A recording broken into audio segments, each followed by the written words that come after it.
একজন মানুষ যে নিজেকে খোদা বলে দাবি করেছিল, যার সামনে লক্ষ লক্ষ মানুষ সেজদায় পড়ত, যার রাজপ্রাসাদ ছিল পৃথিবীর সবচেয়ে জাঁকজমকপূর্ণ, যার সেনাবাহিনী ছিল অপরাজেয়। কিন্তু আজ তার মমি একটি কাঁচের বাক্সে পড়ে আছে মিশরের জাদুঘরে। লক্ষ লক্ষ মানুষ দেখে যায় প্রতিদিন। কি হয়েছিল তার সাথে? কোন শক্তি তাকে ধ্বংস করেছিল? এই হলো ফিরাউনের গল্প, ইতিহাসের সবচেয়ে ভয়ঙ্কর অহংকারের গল্প। ফিরাউন শুধু একটি নাম নয়, এটি ছিল মিশরের শাসকদের উপাধি। কিন্তু ইসলামিক ইতিহাসে যখন আমরা ফিরাউনের কথা বলি, তখন আমরা বলি সেই শাসকের কথা যে মুসা আলাইহিস সালামের সামনে দাঁড়িয়েছিল, যে আল্লাহর নবীকে চ্যালেঞ্জ করেছিল, যে নিজেকে সবচেয়ে বড় ইলাহ বলে ঘোষণা করেছিল।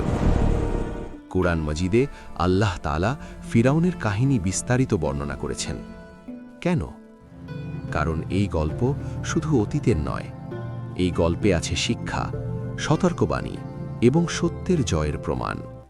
মিশর, নীল নদের তীরে, বিশাল পিরামিড, সোনার মুকুট, মার্বেল পাথরের রাজপ্রাসাদ। ফিরাউন বসে আছে তার সিংহাসনে, তার চারপাশে দাঁড়িয়ে আছে হাজারো সৈনিক, মন্ত্রী, জাদুকর। মিশরের প্রতিটি মানুষ জানত ফিরাউনের আদেশ মানেই আইন। তার ক্ষমতা ছিল সীমাহীন, কিন্তু তার অহংকারও ছিল সীমাহীন। কোরআনে আল্লাহ বলেন, হে আমার জাতি, মিশরের সাম্রাজ্যকে আমার নয়, আর এই নদীগুলো কি আমার পায়ের নিচে প্রবাহিত নয়? সে শুধু রাজা হতে চায়নি, সে চেয়েছিল খোদা হতে, এবং তার জাতি তাকে খোদা মেনে নিয়েছিল। কিন্তু আল্লাহ পরিকল্পনা ছিল ভিন্ন। মিশরে তখন বাস করত বানি ইসরাইল, ইয়াকুব আলাইহিস সালামের বংশধর, ইউসুফ আলাইহিস সালামের উত্তরসূরি। কিন্তু এখন তারা ছিল দাস। ফিরাউন তাদের উপর অত্যাচার করত, জোর করে খাটাত, হত্যা করত তাদের সন্তানদের। কেন? একটি স্বপ্ন। ফিরাউনের জাদুকররা তাকে সতর্ক করেছিল, বানি ইসরায়েলের মধ্য থেকে একটি ছেলে জন্ম নেবে, যে তোমার ক্ষমতা শেষ করে দেবে। ভয়ে ফিরাউন আদেশ দিল, প্রতিটি ছেলে শিশুকে হত্যা করো। রাস্তায় রাস্তায় চলছিল গণহত্যা, মায়েদের কান্না আকাশ ফাটিয়ে দিচ্ছিল। কিন্তু আল্লাহর পরিকল্পনা কি কেউ রোধ করতে পারে? না, কারণ ঠিক এই সময় জন্ম নিল মুসা আলাইহিস সালাম। মুসা আলাইহিস সালামের মা আতঙ্কিত, সৈন্যরা যে কোনো মুহূর্তে আসতে পারে। তখন আল্লাহ তার কাছে ওহী পাঠালেন, তুমি তোমার শিশুকে একটি বাক্সে রেখে গদিতে ভাসিয়ে দাও, ভয় পেও না, আমি তাকে ফিরিয়ে দেব। একজন মা, তার সদ্য জন্ম নেওয়া সন্তান এবং নীল নদের ঢেউ। কল্পনা করুন সেই মুহূর্ত। তবুও তিনি আল্লাহর উপর ভরসা করলেন, এবং বাক্সটি ভেসে গেল সোজা ফিরাউনের প্রাসাদে। হ্যাঁ, সেই ফিরাউন যে হত্যা করছিল হাজারো শিশু। তার স্ত্রী আসিয়া বাক্সটি খুলে দেখলেন একটি সুন্দর শিশু। তার হৃদয় গলে গেল। তিনি ফিরাউনকে বললেন, এই শিশুকে হত্যা করো না, হয়তো সে আমাদের কাজে লাগবে। এবং এভাবেই আল্লাহর শত্রু নিজের হাতে লালন পালন করল আল্লাহর নবীকে। বছরের পর বছর কেটে গেল। মুসা আলাইহিস সালাম বড় হলেন, শক্তিশালী, সাহসী। একদিন তিনি মিশর ছেড়ে চলে গেলেন মাদিয়ানে। সেখানে তিনি বিয়ে করলেন, পরিবার নিয়ে শান্তিতে জীবন কাটাতে লাগলেন। কিন্তু আল্লাহ পরিকল্পনা ছিল অন্যরকম। এক রাতে তুর পাহাড়ের কাছে মুসা আলাইহিস সালাম একটি আগুন দেখলেন। তিনি কাছে গেলেন, এবং তখনই আল্লাহ তার সাথে কথা বললেন, হে মুসা, আমি তোমার রব, তোমার জুতো খুলে ফেলো, তুমি পবিত্র উপত্যকায় আছো। আল্লাহ তাকে নবুয়ত দিলেন এবং একটি মিশন, ফিরাউনের কাছে যাও, সেই সীমালঙ্ঘন করেছে। মুসা আলাইহিস সালাম জিজ্ঞেস করলেন, হে আল্লাহ, আমার ভাই হারুনকে আমার সাহায্যকারী বানিয়ে দিন। আল্লাহ বললেন, তোমার দোয়া কবুল হল, এবং শুরু হলো ইতিহাসের সবচেয়ে বড় সংঘর্ষ। সত্য বনাম মিথ্যা, আল্লাহর নবী বনাম অহংকারী শাসক।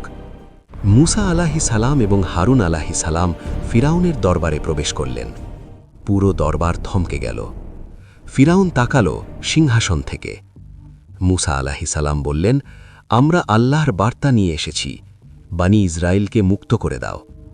ফিরাউন হাসল, ঠাট্টা করে বলল, আল্লাহ? আল্লাহ কে? আমি তো তোমাকে লালন পালন করেছি, আর তুমি আমার একজন লোককে হত্যা করেছিলে। মুসা আলাইহিস সালাম শান্তভাবে বললেন, আমার রব তিনি, যিনি আকাশ ও পৃথিবীর সৃষ্টিকর্তা। ফিরাউন চিৎকার করে উঠল, আমি ছাড়া আর কোনো ইলাহ নেই।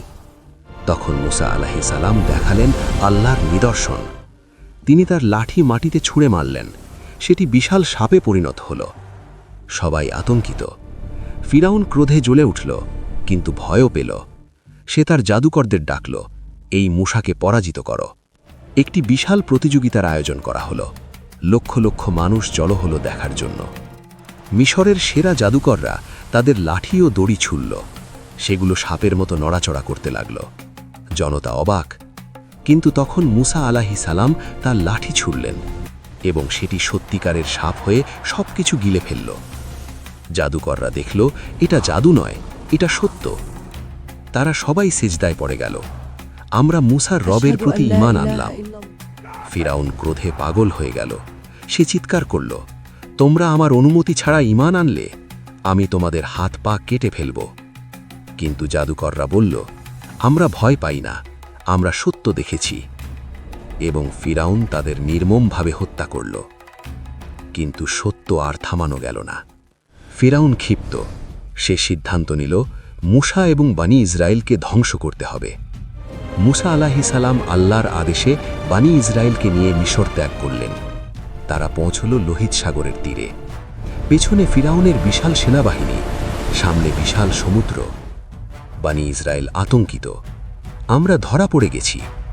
মুসা আলাইহিস সালাম শান্তভাবে বললেন, কখনো না, আমার রব আমার সাথে আছেন, তিনি আমাকে পথ দেখাবেন। তখন আল্লাহ নির্দেশ দিলেন, তোমার লাঠি দিয়ে সমুদ্রে আঘাত করো। মুসা আলাইহিস সালাম লাঠি দিয়ে আঘাত করলেন এবং অবিশ্বাস্য ঘটনা ঘটল। সমুদ্র দুই ভাগ হয়ে গেল, মাঝখানে শুকনো রাস্তা তৈরি হল। বানি ইসরায়েল নিরাপদে পার হয়ে গেল। ফিরাউন এই অলৌকিক দৃশ্য দেখেও থামল না। তার অহংকার তাকে অন্ধ করে দিয়েছিল। সে তার সেনাবাহিনী নিয়ে সমুদ্রে ঢুকল। কিন্তু যখন তারা মাঝপথে পৌঁছল, আল্লাহর আদেশে সমুদ্র আবার বন্ধ হয়ে গেল। ফিরাউন ডুবতে শুরু করল। মৃত্যুর মুহূর্তে সে চিৎকার করে বলল, আমি ঈমান আনছি, বানি ইসরায়েলের ইলাহ একমাত্র ইলাহ।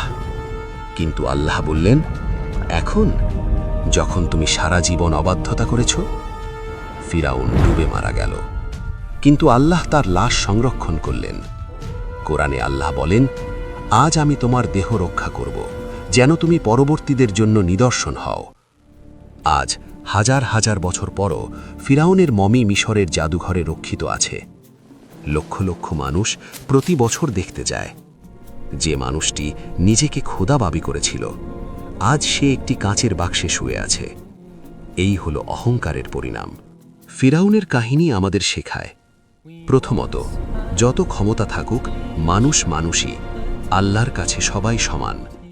দ্বিতীয়ত, অহংকার ধ্বংসের কারণ। যে নিজেকে বড় মনে করে, আল্লাহ তাকে লাঞ্ছিত করেন। তৃতীয়ত, সত্য সব সময় জয় হয়। মিথ্যা যত শক্তিশালী হোক, শেষ পর্যন্ত হেরে যায়। চতুর্থত, আল্লাহর উপর ভরসা রাখলে তিনি অসম্ভবকে সম্ভব করেন। মুসা আলাইহিস সালাম সমুদ্রের সামনে দাঁড়িয়েছিলেন, কিন্তু আল্লাহ পথ তৈরি করে দিয়েছিলেন। আজকের যুগেও আমাদের চারপাশে অনেক ফিরাউন আছে, যারা আল্লাহর আইনকে অস্বীকার করে, যারা নিজেদের শ্রেষ্ঠ মনে করে, যারা দুর্বলদের ওপর অত্যাচার করে। কিন্তু মনে রাখবেন, আল্লাহ দেখছেন এবং তিনি ন্যায় বিচার করবেন। আমাদের দায়িত্ব হল মুসা আলাইহিস সালামের মতো সত্যের পথে অটল থাকা, ভয় না পাওয়া, আল্লাহর উপর ভরসা রাখা এবং জুলুমের বিরুদ্ধে দাঁড়ানো। ফিরাউন শেষ হয়ে গেছে, কিন্তু তার শিক্ষা চিরকালের। আল্লাহ আমাদের সবাইকে অহংকার থেকে রক্ষা করুন। আমিন।